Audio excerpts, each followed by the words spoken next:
গুড়িয়ে দিল। আমেরিকা চোখ রাঙালো। জর্জ ডব্লিউ বুশ সে বললে, শোনো, ছাত্রদের ওপরে তুমি আঙ্গুল তুলেছ, তোমার রেহাই নাই। চাইনার জিনপিং সরকার বললে, শোনো, এটা আমার অভ্যন্তরিক ব্যাপার, এখানে নাক গলাতে এলে যুদ্ধ করতে হবে। চাইনাই সব থেকে টেকনোলজিতে এখন আগে কে? চাইনা। তার কারণ একটাই, ছাত্রদিকে স্টুডেন্টের মতো রাখতে দিয়েছে। যে বাংলাদেশে মুসলিম মেয়েরা ন্যাংটো হয়ে আন্দোলন করে যে আমরা স্বাধীনতা চাই, পাক স্বাধীনতা চাই, আমরা যা ইচ্ছা তাই পোশাক পরব, সেই দেশের উন্নতি কি করে হতে পারে? যে দেশে আলেমরা স্টেজের মধ্যে বেজ্জতি হয়, আলেম দিকে একটা সাধারণ লোক এসে বেজ্জতি করে, কেমন করে সেই দেশের উন্নতি হতে পারে? আপনারা ইমানদারির সঙ্গে বলুন তো। আমি আমার জীবনে 18টা বছর জলসা করছি, গোটা পশ্চিম বাংলা নয়, গোটা ভারতবর্ষ জুড়ে, তথা বোম্বাই, গুজরাট, তথা ত্রিপুরা, আসাম, মেঘালয়। আমি হায়দ্রাবাদে জলসা করেছি, ইন্দোরে জলসা করেছি।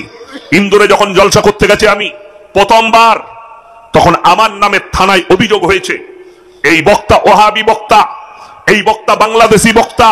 আমার জন্য বাংলাদেশি তাকমা পর্যন্ত দিয়েছিল কারা? এক শ্রেণীর জিলাপি হুজুর।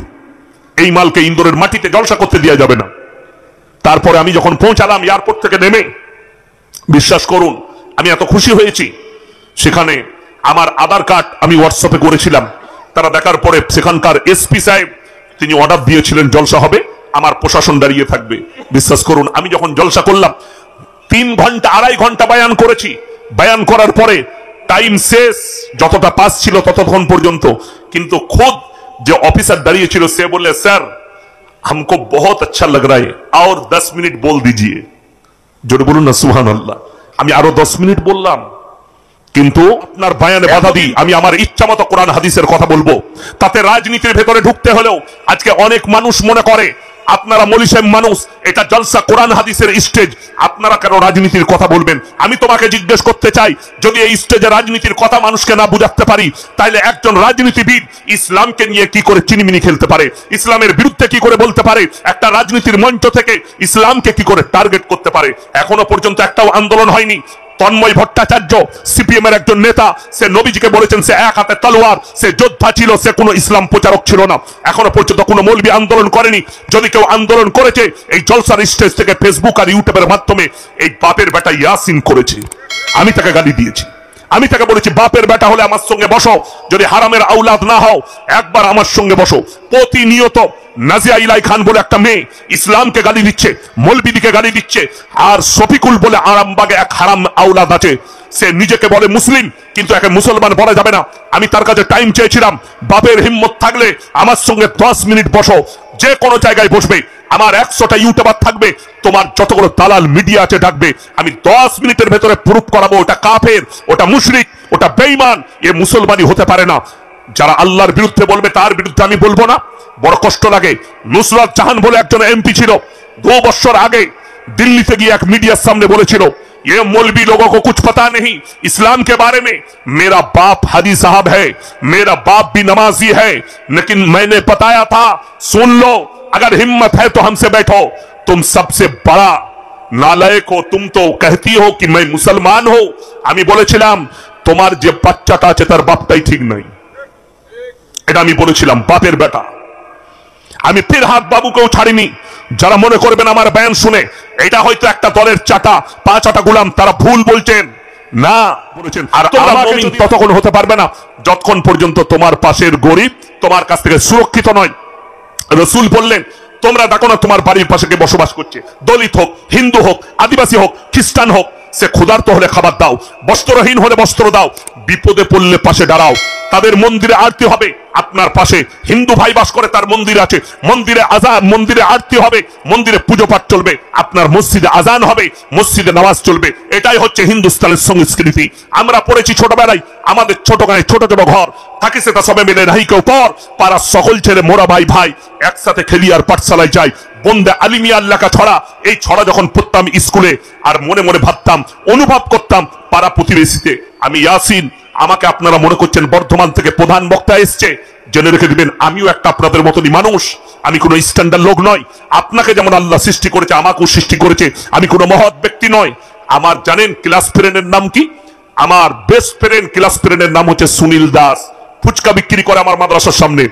আমি বেরিয়ে এলে আমি পরশু ফোন করেছি, এই আমার ছোট মেয়ে বলছে ফুচকা খাবো, বসিস নি আজকে?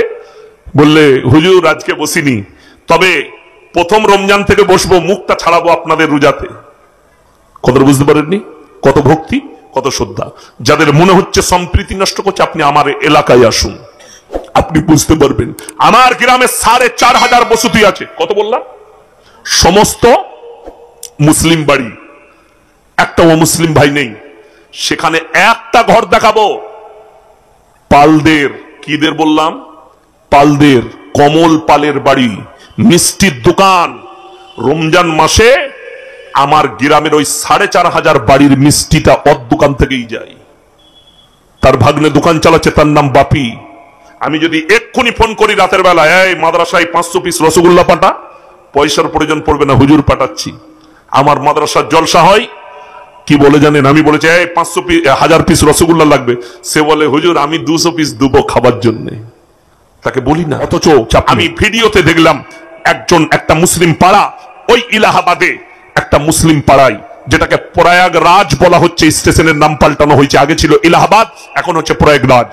ওইখানে একটা মহল্লায় এত অমুসলিম ভাইরা চলে গেছে, পুণ্যার্থীরা, তারা জায়গা পায়নি।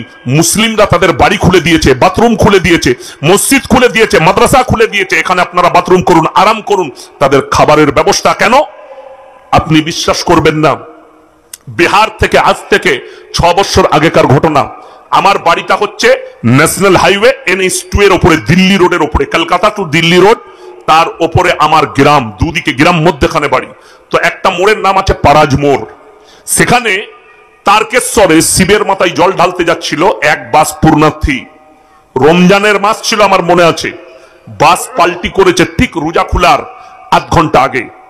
রোজদাররা ছুটে গেছে, তারা রোজা খুলেনি। সমস্ত লোককে গাড়ি করে করে করে হসপিটালে পৌঁছেছে। কেন? আল্লাহ রসুল সাল্লাল্লাহু আলাইহি সাল্লামকে আল্লাহ বললেন, পৃথিবীর মানুষকে বলো, কেউ যদি একটা মানুষের প্রাণ বাঁচায়, সে গোটা মানব জাতির প্রাণ বাঁচালো। কেউ যদি একটা মানুষকে উপকার করে, সে গোটা মানব জাতির উপকার করলো। আমার ভাই, ইসলাম বলছে তোমার কাছ থেকে যেন এতটুকু কেউ কষ্ট না পায়। আমরা কেউ কেউ কি কষ্ট দেবো না? সকলে জোরে বলুন ইনশাল্লাহ। তোমার বাড়ির পাশে কোনো অমুসলিম ভাই বসবাস করবে, তোমার দ্বারা যেন সে কষ্ট না পায়, তোমার দ্বারা যেন সে ব্যথিত না হয়। নবী আকরাম সাল্লাল্লাহু আলাইহি সাল্লাম মাথার পাগড়িটা হাতেম তায়ের বিটির মাথায় চাপিয়েছেন। আল্লাহ নবীকে বললেন, সাহাবীরা, ইয়া রাসূলুল্লাহ, এটা মুশরিকের বিটি। নবীজি বললেন, শোনো, আমি মেয়েদের মাথা ঢাকতে এসেছি, খুলতে আসিনি। জোরে বলুন সুবহানাল্লাহ। আমি মেয়েদের মাথা ঢাকতে এসেছি, অর্থাৎ আমি ঢেকে দিয়েছি। আমার ভাই, ভারতের যে সমস্ত হিন্দু হোক, দলিত হোক, আদিবাসী হোক,